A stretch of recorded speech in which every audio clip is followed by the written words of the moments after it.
你好，欢迎收听。今天我们要来深入聊一下，就是你提供的这份关于乩童跟宫庙秘密的个人技术。这份资料，看法蛮特别的。作者是说，他根据自己的亲身经历揭露了我们平常看到的那些信仰仪式背后，可能有一些蛮惊人的真相。对，这份资料可以说它的核心观点，直接挑战很多我们既有的认知啦。准备好了吗？我们来好好拆解一下里面的内容。作者描述的是一个他自己经历的所谓灵界的真相，然后对宫庙、乩童，甚至一些习俗都提出很不一样的解释。所以我们的任务就是帮大家理清楚里面最关键，或者说最让人一下子那些地方。没错。好，那第一个我觉得最让人震惊的说法就是，很多宫庙里我们很虔诚拜的那个对象，可能不是我们想的那种神明。而是作者叫做邪灵的东西，特别提到两种，一种叫瞎掰鬼，听起来就是很会骗人的那一种啊。对，瞎掰鬼，然后还有另一种是能量状态的，叫做黑灰气体团。黑灰气体团。对，然后他说这些邪灵都需要吸人的一种生命能量，它叫磁流，对不对？对，就是磁流，用这个来维持他们的活动力。哇，那这个磁流的概念好像是贯穿整个说法的核心。是的，这个很重要。而且，作者还蛮仔细描述说这些邪灵是怎么拿到磁流的。比如说我们看到的乩童起乩呀，甚至有些会操宝，就是拿那个五宝法器伤害自己流血那种。我知道。在作者看来这不是什么神威显赫，他说这是邪灵在吸那个乩童血液里的血气，也就是带能量的磁流。这个过程听起来有点像是在养鬼。讲到这个血气，这份资料对于一个我们很常听到的禁忌，就是女生那个生理期不能进庙，也有很不一样的解释，对吧？对，这个很有趣。一般都说怕不尊敬嘛。对啊。但这份资料是说，真正的原因是经血的那个血气能量太强了，会把所有的邪灵都吸引过来抢。抢着吸。对，结果就是反而没有邪灵要去附乩童的身，那这样神明降价那套戏就演不下去了。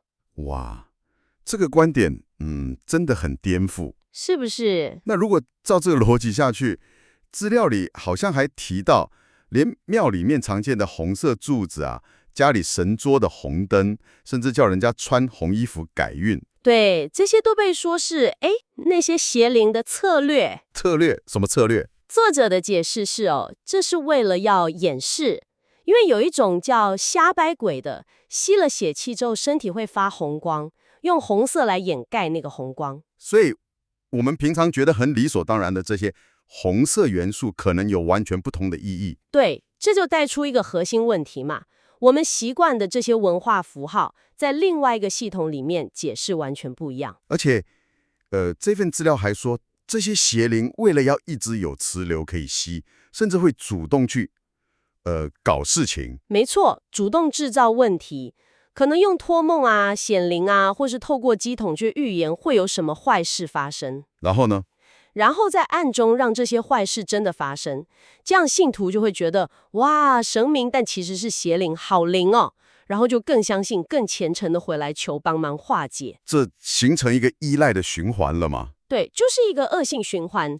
作者还用他兄弟的一个蛮悲惨的遭遇来证明这个说法。所以吸能量还不是最终目的，还有更深层的。对，这份资料提到一个更深的目的，叫做抓交替。抓交替，我听过这个词。作者是说，邪灵最急的目标是让人死掉，用这个死掉的人的灵魂当替身。替身做什么？好让他们自己可以赶快脱离原本的状态去投胎，而且是希望投胎成比较好的，像大型鱼类，而不是被阴府抓去投胎成比如说虾蟹或者芹菜那种。哇，这也太……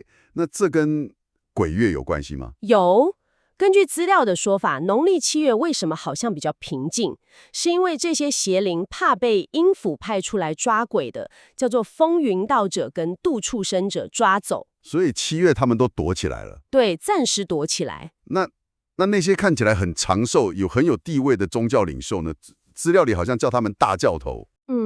对，大教头，这个解释也蛮特别的哦。他们是怎么回事啊？资料的解释是，邪灵会故意维持这些人的生命。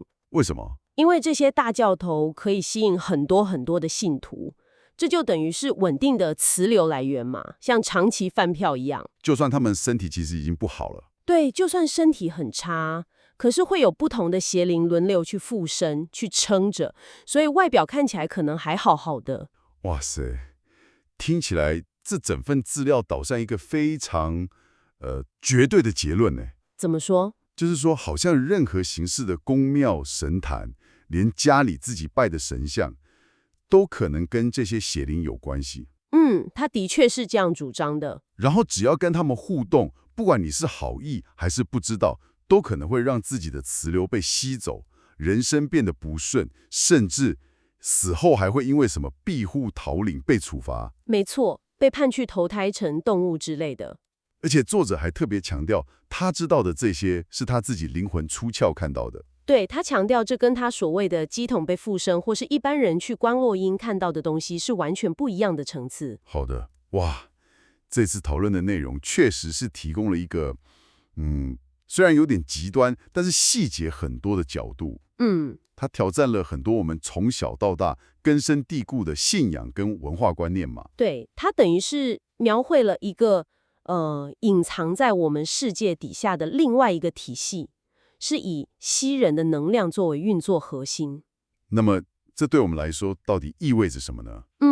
这份资料最后其实留下一个蛮尖锐的问题哦。什么问题？就是说，如果万一这整套说法是真的，那唯一安全的方法好像就是完全不要碰，彻底远离所有相关的信仰活动。这确实很难。对啊，所以这就引导出一个我觉得很值得你去思考的点。当我们面对像这样子一份挑战传统，又说揭露了什么未知危险的个人经验时，我们该怎么办？对，我们要怎么去评估它的真实性，然后又该怎么在尊重这种个人经验，跟维持我们自己的文化认同，还有心灵寄托之间找到一个平衡点，这真的不容易啊。